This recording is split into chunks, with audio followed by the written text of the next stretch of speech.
एक समय की बात है। एक राज्य में एक राजा राज करता था। उसकी केवल एक आंख थी और एक पैर था। इन कमजोरियों के बाद भी वह एक कुशल, दयालु और बुद्धिमान शासक था। उसके शासन में प्रजा बहुत खुशहाल जीवन व्यतीत कर रही थी। एक दिन राजा अपने महल के गलियारे से टहल रहा था। सहसा उसकी दृष्टि गलियारे की दीवार पर लगे चित्रों पर पड़ी। वे चित्र उसके पूर्वज के थे। उन चित्रों को देख राजा के मन में विचार आया कि भविष्य में जब उसके उत्तराधिकारी महल के उस गलियारे से टहलेंगे तो उन चित्रों को देख अपने पूर्वजों का स्मरण करेंगे।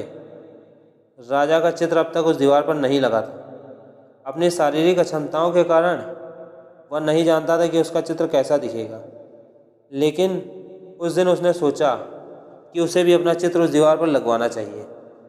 अगले दिन उसने अपने राज्य के श्रेष्ठ चित्रकारों को दरबार में आमंत्रित किया। दरबार में उसने घोषणा की कि वह महल में लगवाने के लिए अपना सुंदर चित्र बनवाना चाहता है। जो उसका सुंदर चित्र बना सकता है वह चित्रकार आ गया है।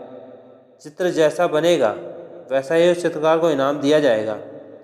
दरबार में उपस्थित चित्रकार अपनी कला में निपुण थे, लेकिन राजा की घोषणा सुनने के बाद वे सोचने लगे कि राजा तो काना और लंगड़ा है, ऐसे में उसका सुंदर चित्र कैसे बन पाएगा। चित्र सुंदर नहीं दिखा तो हो सकता है राजा क्रोधित होकर उन्हें सजा दे दे। यह विचार किसी को आगे आने का साहस ना दे सका। सब कोई ना कोई बहाना बनाकर वहाँ से चले गए। वहाँ मात्र एक युवा चित्रकार खड़ा रहा।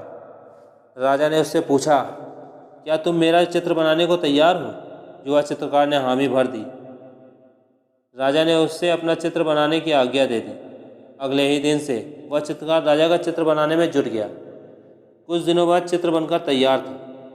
जब चित्र के अनावरण का दिन आया तो दरबार में दरबारी सहित वे सभी चित्रकार भी उपस्थित हुए जिन्होंने राजा का चित्र बनाने से इनकार कर दिया था।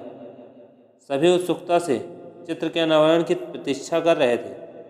जब चित्र का अनावरण हुआ तो राजा सहित सबके मुंह खुले के खुले रह गए।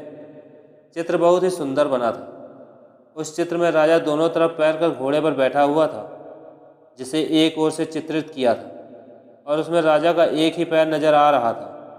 साथ ही राजा धनुष चढ़ाकर एक आंख बंद कर निशाना साध रहा था, जिससे उसके काने होने की कमजोरी छुप गई थी। यह चित्र देखकर राजा बहुत प्रसन्न हुआ। चित्रकार ने अपनी बुद्धिमत्ता से उसकी अक्षमताओं को छुपाकर एक बहुत सुंदर चित्र बनाया था। राजा ने उसे पुरस्कृत करने के साथ उसे अपने दरबार का मुख्य चित्रकार बना दिया। इस कहानी से हमें यह सीख मिलती है, जीवन में अगर आगे बढ़ना है तो हमें सदा सकारात्मक सोच रखना चाहिए।